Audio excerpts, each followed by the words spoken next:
Welcome to my YouTube channel Shrey Seth classes. तो आज हम फाइनेंशियल स्टेटमेंट जो हमने बिजनेस में चैप्टर स्टार्ट किया था फाइनेंशियल मैनेजमेंट, उसके सेकंड पार्ट को कंटिन्यू करते हैं। हमने फाइनेंशियल मैनेजमेंट और फाइनेंशियल प्लानिंग दोनों टॉपिक कंप्लीटली कवर कर लिए थे, जिसमें हमने उसका मीनिंग, ऑब्जेक्टिव और इंपॉर्टेंस पढ़ी थी। आज हम स्टार्ट कर रहे हैं फाइनेंसिंग डिसीजन, फाइनेंशियल डिसीजन, यानी कि हम जो पैसा बिजनेस में लगाने वाले हैं उसके बारे में हम डिसीजन लेंगे कि हम वो फाइनेंस कहां से अरेंज करेंगे, तो उसको हम बोलते हैं फाइनेंसिंग डिसीजन।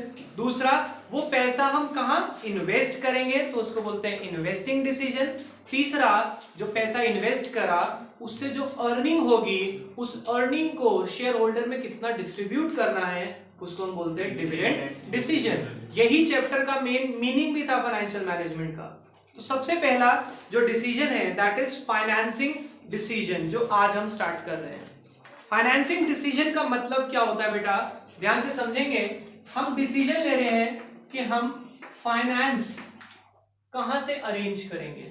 हम फाइनेंस डेट से लाएंगे या हम फाइनेंस इक्विटी से लाएंगे। डेट से लाएंगे या फिर इक्विटी से। डेट्स मतलब बोरो करेंगे और इक्विटी यानी कि अपना पैसा लगाएंगे। तो हमें डिसाइड करना है कि हम कितना अपना पैसा लगाएंगे और कितना बोरो करके लगाएंगे। अब ये दोनों जो है ना आपस में एक दूसरे से अलग अलग होते हैं। डेट्स और इक्विटी आपस में अलग है on the basis of cost and risk. दोनों में कॉस्ट अलग है और दोनों का रिस्क अलग है।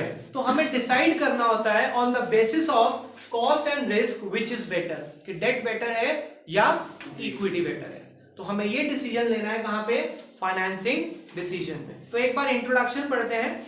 Financing decision is concerned with the decision about how much funds to be raised from debts and how much to be raised from equity. हमें डिसीजन लेना है कितना डेट से लेंगे और कितना इक्विटी से। फाइनेंसिंग डिसीजन डिटरमाइंस, ये क्या डिटरमाइन करता है, दो चीजें, overall cost and the financial risk of the enterprise. समझ आ गई बात, ये क्या डिटरमाइन करता है, कॉस्ट और रिस्क कितना कितना होने वाला है। आगे पढ़ते हैं। Debts and equity differ significantly, दोनों डिफरेंट हैं in the terms of the cost and risk. किस बेस पे डिफरेंस है दोनों में, कॉस्ट और रिस्क के बेस पे। तो मैंने आपको अभी समझाता हूं कि कॉस्ट के बेस पे दोनों में से कौन सा बेटर है, आपको क्या लगता है, डेट ज्यादा कॉस्टली होता है या इक्विटी ज्यादा कॉस्टली होती है? इक्विटी ज्यादा कॉस्टली होते हैं। क्यों इक्विटी ज्यादा कॉस्टली होते हैं, ध्यान से समझेंगे हम। क्योंकि इक्विटी वालों का जो रिस्क है वो डेट वालों से ज्यादा होता है। कैसे रिस्क ज्यादा होता है इक्विटी वालों का, ध्यान से समझना। क्योंकि डेट्स वालों को तो इंटरेस्ट मिलना ही मिलना है, जो लोन लिया उस पर इंटरेस्ट मिलेगा, पर इक्विटी वालों को कब मिलता है, अगर कुछ प्रॉफिट हुआ तो, because they are the owners. तो इसीलिए रिस्क कॉस्टली कौन से है, इक्विटी। दूसरा एक और कारण है कि इक्विटी कॉस्टली क्यों है बेटा, हमने पहले अकाउंट्स में पढ़ा है earning before interest and tax, यानी कि प्रॉफिट। अगर मैं कहूं दो केसेस है, केस 1 केस 2, दोनों केस में मेरा जो प्रॉफिट है वो है 2 लाख का, ठीक है। केस 1 में मान रहा हूं नो डेट्स, इसमें कोई डेट्स नहीं है। केस 2 हमने लोन लिया हुआ है at the rate 10% of ₹5 lakh, ठीक है। इस प्रॉफिट में से earning before interest and tax में से पहले माइनस होता है इंटरेस्ट, क्योंकि इंटरेस्ट खर्चा है, पहले खर्चे माइनस होते हैं फिर टैक्स दिया जाता है। इस केस में कोई खर्चा है ही नहीं क्योंकि डेट्स ही नहीं है, तो इंटरेस्ट नहीं देना। इस केस में इंटरेस्ट देना है कितना, 5 लाख का 10% यानी कि 50,000। तो मेरा प्रॉफिट कितना बचा इस केस में, इस केस में पूरा 2 लाख और इस केस में 1.5 लाख, ठीक है बेटा। अब मुझे टैक्स पे करना है, माइनस टैक्स। ये जो टैक्स है एट द रेट 30%, ये किसका आएगा, 2 लाख का 30% यानी कि 60,000, 1.5 लाख का 30% यानी कि 45,000, 1,40,000 एंड 105। देखो बेटा ये जो मेरा लोन पे इंटरेस्ट जा रहा है 50,000 का, इसकी वजह से मेरा टैक्स जो है ना 60,000 से 45,000 पे आ गया, यानी कि टैक्स में सेविंग हो गई। टैक्स में यहां पे मुझे इन्हें देना पड़ा 50,000। मान लो इक्विटी वालों को भी 50,000 देना है, पर इक्विटी वालों को कब मिलता है? सारे खर्चे निकालने के बाद, यानी कि टैक्स भी देने के बाद डिविडेंड दूंगा। क्या उस डिविडेंड में मुझे टैक्स की कोई सेविंग होने वाली है? क्योंकि वो तो टैक्स के बाद दिया जाएगा। जबकि इंटरेस्ट की वजह से क्या हुआ? टैक्स में सेविंग्स हो गई।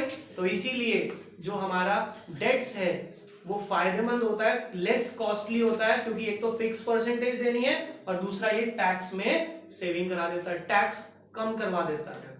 जबकि डिविडेंड जो है उससे टैक्स में कोई कमी नहीं आती, क्योंकि डिविडेंड टैक्स ये सारे खर्चे देने के बाद दिया जाता है। क्लियर हो गई बात? पढ़ते हैं, देखो क्या लिखा है। Cost of debt is lower than cost of equity. कह रहे डेट्स की जो कॉस्ट है वो इक्विटी से कम होती है। क्यों? In terms of cost, cost of debt is lower than cost of equity for a business because, क्यों? रीजन बता रहे, लेंडर्स रिस्क, जो लोन दे रहा है, lenders risk is lower than the equity share holder risk. क्योंकि अभी बताया कि लेंडर को तो इंटरेस्ट मिलना ही मिलना है, इक्विटी शेयर होल्डर को कभी मिलता है और कभी नहीं मिलता। Moreover, interest paid on debt is a tax deductible expense. कह रहे दूसरी बात, जो आप इंटरेस्ट देते हैं ना लोन पे, वो एक टैक्स डिडक्टेबल एक्सपेंस है, उसमें से टैक्स कम हो जाता है उसकी वजह से।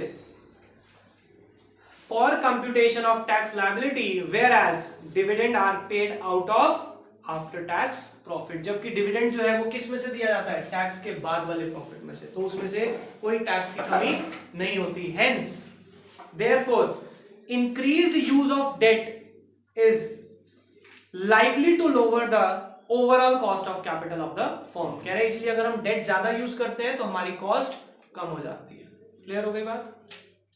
नंबर 2, अब वो कह रहे रिस्क की बात। बताओ रिस्की कौन सा ज्यादा है, डेट्स या इक्विटी? डेट्स ज्यादा रिस्की है। क्यों रिस्की है डेट्स? क्योंकि अगर हमने कुछ नहीं भी कमाया तब भी उन्हें इंटरेस्ट और प्रिंसिपल अमाउंट रीपे करना पड़ेगा। इक्विटी वाले ओनर हैं, अगर कुछ नहीं कमाया तो उन्हें नहीं देंगे तब भी काम चल जाएगा। तो रिस्की कौन से ज्यादा हुए? डेट्स। क्योंकि अगर उनका पैसा ना चुकाया और उन्होंने केस कर दिया तो फर्म बंद भी हो सकती है, लिक्विडेट भी हो सकती है। तो देखो क्या लिखते हैं, डेट इज चीपर। मान लिया कि डेट सस्ते हैं, but they are more risky for a business because payment of interest and return of principal is obligatory for the business. क्योंकि ये बिजनेस के लिए ऑब्लिगेटरी है कि वो पैसे दे। Any default in meeting these commitment, अगर आप ये कमिटमेंट पूरी नहीं कर पा रहे हैं, then may force the business to go into liquidation। इससे क्या होता है? बिजनेस लिक्विडेट, यानी कि बिजनेस बंद भी हो सकता है अगर आप पैसे नहीं दे रहे हैं इनके, क्योंकि वो केस कर देंगे, कोर्ट में केस हो जाएगा, तो उसके बाद आपका बिजनेस बंद करने के ऑर्डर आ सकते हैं। समझ आ गया टॉपिक? इजी है, पर अगर आज ही याद किया जाए तो। नेक्स्ट पढ़ते हैं, what are the factors affecting financing decision. बेटा टॉपिक का मतलब समझना, तभी ये टॉपिक समझ आएगा। इधर देखते हैं, कह रहे ऐसे कौन कौन से फैक्टर हैं जो कहते हैं कि हमें फाइनेंसिंग डेट से लेनी चाहिए या इक्विटी से लेनी चाहिए। देखो कुछ केसेस ऐसे होंगे जो कहेंगे डेट इज बेटर, और कुछ केसेस होंगे जो कहेंगे इक्विटी इज बेटर। अब वो डिपेंड करेगा कि वो केस क्या है, कौन कौन सी कंडीशन है, कौन कौन से फैक्टर है। पहला फैक्टर लिखा है cash flow position of the company. इधर समझेंगे और आप ही बताएंगे। बेटा आपने दोनों के कॉस्ट और रिस्क फैक्टर समझ लिए? अगर मेरी कंपनी या आपकी कंपनी की कैश फ्लो पोजीशन, यानी कि कैश का जो इनफ्लो है वो अच्छा खासा इनफ्लो है, तो आप डेट से पैसा लेंगे या इक्विटी से लेंगे? इक्विटी से। आयुष कह रहा है डेट से। आप डेट से क्यों बताएं? बोलो बोलो बोलो, सही बताओगे आप, मुझे बता। जब पैसा आ जाता है तो सर हम इंटरेस्ट दे सकते हैं। यस, वो रिस्की भी कम है। यस, हम जब हमारे पास कैश का इनफ्लो ज्यादा है, हमारे को लोन लेने में दिक्कत क्या थी कि हम इनका पैसा ना चुका पाए, तो ये हमारे ऊपर केस कर सकते हैं। और कैश फ्लो की पोजीशन अच्छी है, इसका मतलब इंटरेस्ट तो चुका सकते हैं, तो हम डेट्स लेंगे। क्यों? अगर इक्विटी ले लिया तो उनको डिविडेंड ज्यादा देना पड़ जाता है ना, समझ रहे बात को? तो कौन सा बेटर है?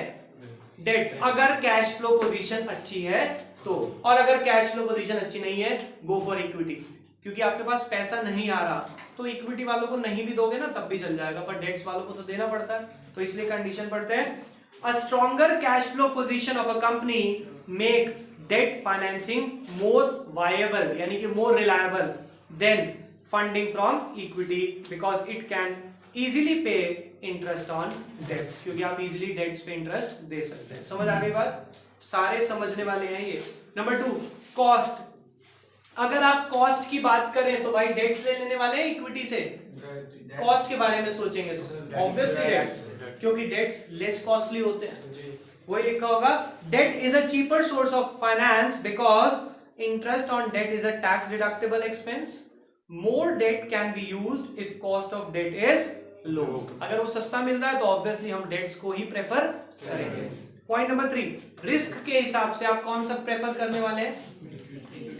अगर रिस्क सोच रहे हैं तो इक्विटी, क्योंकि इक्विटी जो है वो लेस रिस्की होते हैं, उनको पैसा अगर होगा तो देंगे, नहीं होगा तो नहीं। पर डेट्स को तो कंपलसरी देना पड़ता है। पढ़ते हैं, debt is cheaper but it is more risky for business because it is compulsory to pay interest on debts and redeem the principal amount on maturity, यानी कि principal को भी repay करना पड़ेगा maturity पे। Therefore, use of debt increases the financial risk of the business. Next point समझते हैं, level of fixed operating cost। ध्यान से समझना, अगर किसी business की fixed operating cost ज्यादा है तो अब फिक्स्ड ऑपरेटिंग कॉस्ट क्या होती है पहले तो ये बता दूं कि मेरा बिजनेस है ये कोचिंग बिजनेस, अगर मेरा इस प्रॉपर्टी का रेंट बहुत ज्यादा जा रहा है तो मेरी फिक्स्ड ऑपरेटिंग कॉस्ट है, फिक्स यानी कि जो लगनी ही लगनी है, चलाओगे तो लगेगी। फिक्स्ड ऑपरेटिंग कॉस्ट अगर किसी बिजनेस की ज्यादा है तो वो लोन ज्यादा ले या कम ले? कम। क्यों? क्योंकि उसका पहले ही बहुत खर्चा है, तो भाई अपना पैसा लगा लो, क्योंकि अगर लोन ले लिया तो इंटरेस्ट बर्डन और बढ़ जाएगा। आप पहले ही हाई फिक्स ऑपरेटिंग कॉस्ट उठा रहे हैं तो लोन मत लेना इस केस में। समझ आ गई बात? Go for equity. क्लियर? समझ आ गई? पढ़ते हैं, देखो क्या लिखा है, if business has high fixed operating cost that is high business risk, it can assume lower risk. तो पहले ही उसका रिस्क बहुत है तो इसलिए वो ज्यादा रिस्क अब नहीं ले सकते। Therefore lower debt financing is a better situation, better in this situation. इस सिचुएशन में डेट का कम यूज करना ही अच्छा है। On the other hand, more of debt financing is preferred if the level of fixed operating cost is less. अगर operating cost आपकी कम है then you can use more debts. Clear? Next, flotation cost. बेटा flotation cost का पहले मतलब समझते हैं। फ्लोटेशन कॉस्ट का मतलब होता है कॉस्ट ऑफ इशूइंग शेयर्स। हमने शेयर वाला चैप्टर पढ़ा है, जब कोई कंपनी अपना शेयर बेचना चाहती है तो उसे प्रोस्पेक्टस इशू करना पड़ता है, उसे एडवर्टीजमेंट करना पड़ता है कि हम अपनी कंपनी के शेयर बेच रहे हैं, इतना शेयर है, एक शेयर इतने का। तो इन सब में खर्चा लगता है या नहीं? अगर इसको बोलते हैं फ्लोटेशन कॉस्ट, यानी कि कॉस्ट ऑफ इशूइंग शेयर्स। अगर फ्लोटेशन कॉस्ट हाई है तो आपको इक्विटी से रेज करना चाहिए या नहीं करना चाहिए? मैं कह रहा हूँ इक्विटी का इश्यू करने की कॉस्ट महंगी पड़ रही है, तो इक्विटी से क्यों? क्योंकि इक्विटी तो पहले ही महंगा पड़ता है हमें डेट्स के कंपैरिजन में, ऊपर से कह रहे हैं इश्यू करने की कॉस्ट और ज्यादा हो गई, तो इक्विटी से फाइनेंसिंग लेना अच्छा ऑप्शन नहीं होगा। इससे अच्छा लोन ले लो, उस पर तो एक फिक्स परसेंटेज देनी है। तो देखो क्या लिखा है, cost of raising funds is called flotation cost. Issuing equity share involve cost of advertisement, printing prospectus, etc. आगे आप लिख सकते हैं in this case debt financing is better, क्योंकि ये महंगा पड़ रहा है तो डेट से जो पैसा लेंगे वो बेटर ऑप्शन है, अगर आप लिखना चाहें तो, वरना समझ यहाँ पे भी पूरा आ रहा है। In this case कौन सा financing is better? Date financing is better. Next is control consideration. बेटा बताओ, अगर आपको कंट्रोल पे डाउट है, कंट्रोल मतलब समझना कि कंपनी का कंट्रोल किसके हाथ में है, अगर इसका डाउट है तो आप इक्विटी इश्यू करना चाहेंगे या डेट से पैसा ले लेंगे? क्यों? क्योंकि आपको कंट्रोल का डाउट है। समझना, मेरे पास एग्जैक्ट 51% शेयर है और पब्लिक को मैंने एग्जैक्ट 49% दे रखे हैं। अगर 1% या 2% और पब्लिक के पास पहुंच गए ना तो भाई कंट्रोल खत्म हो सकता है आपका कंपनी के ऊपर से। तो इस केस में आप क्या करना चाहेंगे? गो फॉर डेट्स, रिस्क नहीं लेंगे आप इक्विटी का। तो यही लिखा है कि अगर आपको कंट्रोल कंसिडरेशन का डाउट है, गो फॉर डेट्स, क्योंकि डेट्स लेने से कभी किसी के हाथ में कंट्रोल नहीं जाता। आप लोन ले रहे हैं, कोई कंट्रोल थोड़ी मिल जाएगा उसको हमारी कंपनी का। देखो क्या लिखते हैं, debt normally does not cause और डाइल्यूशन ऑफ कंट्रोल। कह रहे डेट से कभी भी आपका कंट्रोल डाइल्यूट नहीं होता। While issue of equity share में reduce management control over the business. तो लेकिन इश्यू ऑफ इक्विटी शेयर से आपका जो कंट्रोल है वो डाइल्यूट हो सकता है। Therefore, in such a situation, which financing is better? Debt financing is better. तो आप लिख सकते हैं, आप सिर्फ ये लिख दें debt financing better, आपको समझ आ जाएगा कौन सा अच्छा है। Clear? Last point, state of capital market. State of capital market का मतलब क्या है बेटा? हमारी कैपिटल मार्केट दो तरह से चलती है, या तो बूम या डिप्रेशन। भाई या तो बढ़ती चल रही होगी या फिर डाउनफॉल में। अभी कल से पहले तक हमारी शेयर मार्केट अपवर्ड ट्रेंडिंग थी, सीधा ऊपर ही ऊपर चढ़ती जा रही है, रोज सारे शेयर प्लस हो रहे हैं। कल जैसे ही वो पता लगा कि कोरोना के केसेस बढ़ रहे हैं और कुछ वो आतंकवादी कुछ वो हुई ना, कल न्यूज देखी होगी अगर आपने, तो उस वजह से शेयर मार्केट डाउनफॉल पे। तो हमारी मार्केट दोनों तरह से चल सकती है, या तो अपवर्ड ट्रेंडिंग या फिर डाउनवर्ड ट्रेंडिंग। अगर शेयर मार्केट का जो रिएक्शन है वो अपवर्ड ट्रेंडिंग है, गो फॉर इक्विटी, क्योंकि इक्विटी शेयर महंगा बिकेगा, लोग इन्वेस्ट कर रहे हैं ना। और अगर वो डिप्रेशन फेस में जा रही है, डेट्स ले लो, क्योंकि आपके शेयर बहुत सस्ते बिकने वाले, पैसा नहीं मिलेगा। देखो क्या लिखते हैं, during the period when stock market is rising more people invest in equity, however depressed capital market may make equity issue difficult for the company। तो आपको दोनों केसेस में समझ आना चाहिए कि हमें डेट से रेज करना है या इक्विटी। कोई प्रॉब्लम? ये हमारा जो फाइनेंसिंग डिसीजन था वो खत्म हो गया। अगला डिसीजन जो है इन्वेस्टमेंट डिसीजन, इसका सिर्फ इंट्रो सुनते हैं, पढ़ेंगे हम कल को। बिजनेस तो हम कल पढ़ने वाले हैं। क्या है इन्वेस्टमेंट डिसीजन? जो हमने फंड्स रेज करे बेटा, चाहे इक्विटी से है चाहे प्रेफरेंस से है, सॉरी चाहे इक्विटी से चाहे डेट से है, हम कहीं से भी पैसा ले आए, हमें कहीं ना कहीं इन्वेस्ट तो करना ही है ना। पैसा क्यों रखते हैं हम? कहीं पे इन्वेस्ट करके कमाएंगे। अब वो इन्वेस्टमेंट लॉन्ग टर्म भी हो सकती है, और अगर मैं लॉन्ग टर्म के लिए इन्वेस्ट कर रहा हूं यानी कि मैं अपने बिजनेस के फिक्स्ड एसेट्स में इन्वेस्ट कर रहा हूं, और अगर मैं शॉर्ट टर्म में इन्वेस्ट कर रहा हूं यानी कि मैं करंट एसेट में इन्वेस्ट करना चाहता हूं, तो मुझे कितना फिक्स्ड एसेट में लगाना है, कितना करंट एसेट में लगाना है, ये मेरा होता है इन्वेस्टमेंट डिसीजन। इंट्रोडक्शन समझ आया? इसको हम कल रीड करेंगे। अभी के लिए फिलहाल इतना ही, बाकी करेंगे कल को। Bye bye.